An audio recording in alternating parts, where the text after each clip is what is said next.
What's up, my dudes? I nearly dookied in my breechies when Plessinger almost wiped out.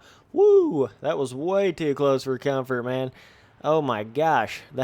That was about as close as you can get to wrecking without wrecking. And, like, as much of a risk to wrecking that you could possibly have without actually wrecking. You know what I'm saying? Like, if he would have crashed, he would have lost the championship right there. So that was wild, but I wanted to go in there and kind of do a recap of the whole Las Vegas finale race. So pretty much you had all three of your different dudes that were leading their championships, East, West, and 450, all were leading the championship above second place by 13 points, 14 points, and 15 points. So they were all pretty much basically in the same little boat. You know what I'm saying? Like they pretty much were. And they all won. So the closest one, though, was definitely Plessinger and Cincerillo. Cincerillo's in second in the points. He ended up coming out swinging, banging sideways. Cincerillo was hauling some ass for sure, and he ended up winning the race. And then Plessinger was back there in like seventh, I think, or something. So he ended up only winning by 2 points, the actual championship. So he could have lost two more positions and been right there still. But any more than that, if he'd had one little mistake, he would have lost it. So that was definitely the closest one. Osborne, he was in front of Plessinger, right? But the guy that was second in points for in Osborne series was not even in the front. He was in like fourth or something like that, Jordan Smith. So Osborne got it fairly easy, and then obviously Anderson got his fairly easy with Muscan not even being able to catch Tomac. I was kind of, that's pretty much what I was expecting. If Tomac got the whole shot, it would have been rough for Marvin to be able to catch him, but Anderson was just cruising in a easy fifth place, and it all worked out for all the guys that were going to win their titles. And, dude, I need to go in there and make a, I'm psychic, montage video because I predicted all of this shit before the season even started. Like, no joke. I made two, if any guys watch those videos that I made two little separate videos of, like, my predictions for the 2018 450 Supercross class, and then my predictions for the 2018 250 Supercross class. Like, if you go back and watch those videos, I literally say, like, you know what, I really don't think Tomac's going to pull it off. I think something's going to happen to him. He's not going to be able to do it.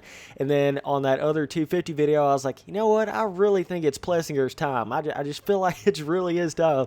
And then all of a sudden, like, all this stuff happens.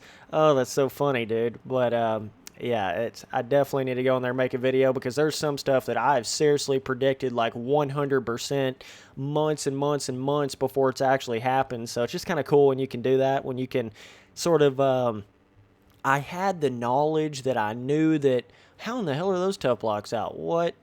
I might have ran off the track right there. I don't really recall running off the track right there, but yeah, like basically it's pretty cool when you can think in your mind. Like, I always thought Plessinger was the fastest one in out there. I mean, I think he's faster than any of them. When Plessinger's really on the gas, he is wicked, dude. I mean, he is really, really fast. He just wasn't able to put it all together for a championship. So I really, really was thinking Plessinger was going to be able to do it this year, and he ended up getting it.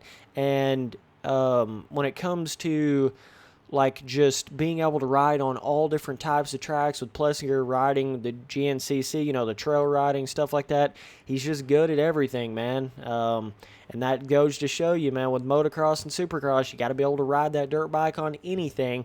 And it's just, you better be practicing on mud, you better be practicing on blue groove, dry, slick, you better be practicing on sand, better be practicing on brownie mix dirt. You better know how to ride on everything, because if not, it's going to reach up and bite you in the ass, kind of how I feel like it did with Savacci this year.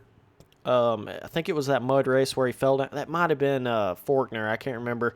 But one of those dudes, like, they were like second in points and they crashed in the mud. I'm pretty sure that was Savacci, yeah.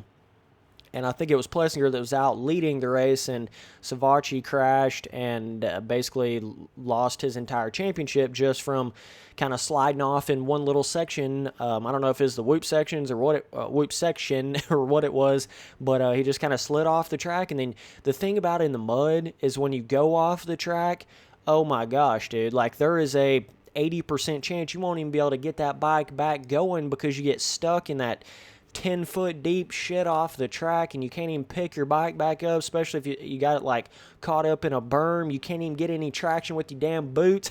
You know what I'm saying? You can't even like pick the bike back up. A lot of people don't realize that. They think, oh, well, it's a mud race, so if you fall off the bike, it's going to be soft. You're not even going to hurt yourself. You might as well just hold it wide open.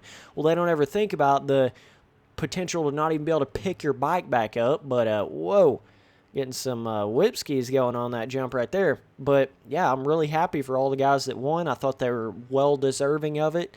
It would have been kind of weird to have seen Marvin Musquin just come out and win it all of a sudden after Anderson was leading all that time, then had a bit of a bad luck incident there, with the bike malfunction problems that he had. And then it would have been weird to have seen, like, even though it would have been kind of cool to have seen Cincerillo come back, because I know he's been really close he was close last year. It's kind of weird how Cincerillo has been, hasn't it? It's like he doesn't really seem like he's in the points, and at the very end he's like the guy that's right there at the front, but it's almost like, I don't know, it's almost like no one even realized he was that close until the very end, and then it's like he ends up losing it by 2 points. But it's like, I don't know, it just seems so weird how Cincerillo's done that. But yeah, I mean, if you guys didn't catch that, in Cincerillo's little interview after the race, he actually said he had an torn ACL since last year.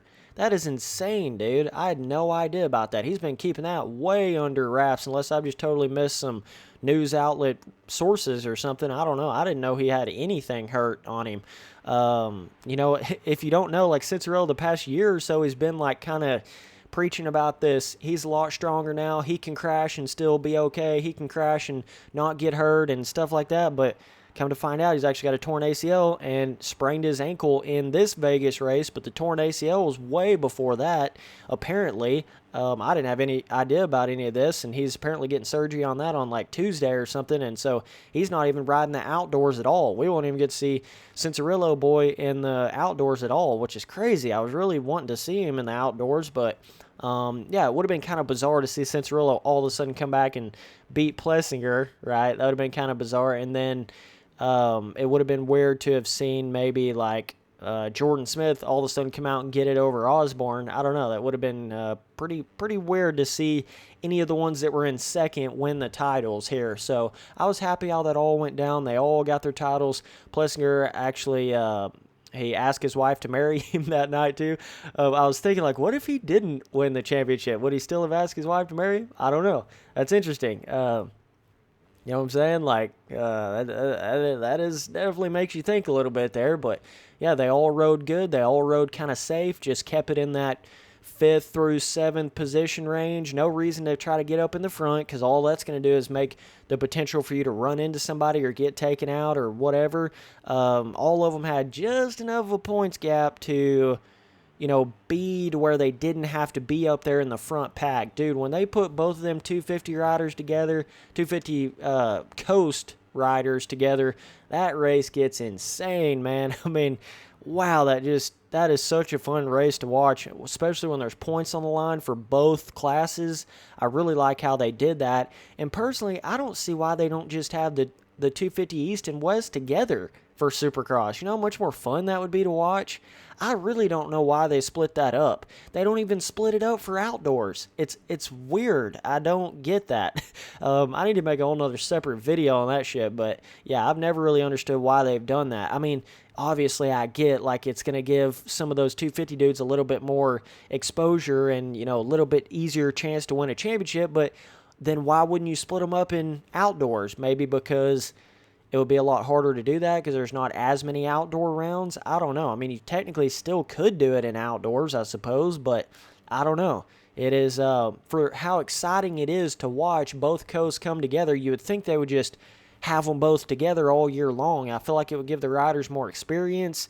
You wouldn't have as many of those 250 championships where it seems like they just get lucky and win it sometimes, you know what I'm saying? Like, there's been a couple riders in the past that have seemed kind of lucky on how they've won it, like the top dude will crash out or whatever, because there's not that many high competitive level people whenever you talk about separating the divisions like that. But when you put them both together, it's like, hell yeah, dude. These tough blocks are never going to go back.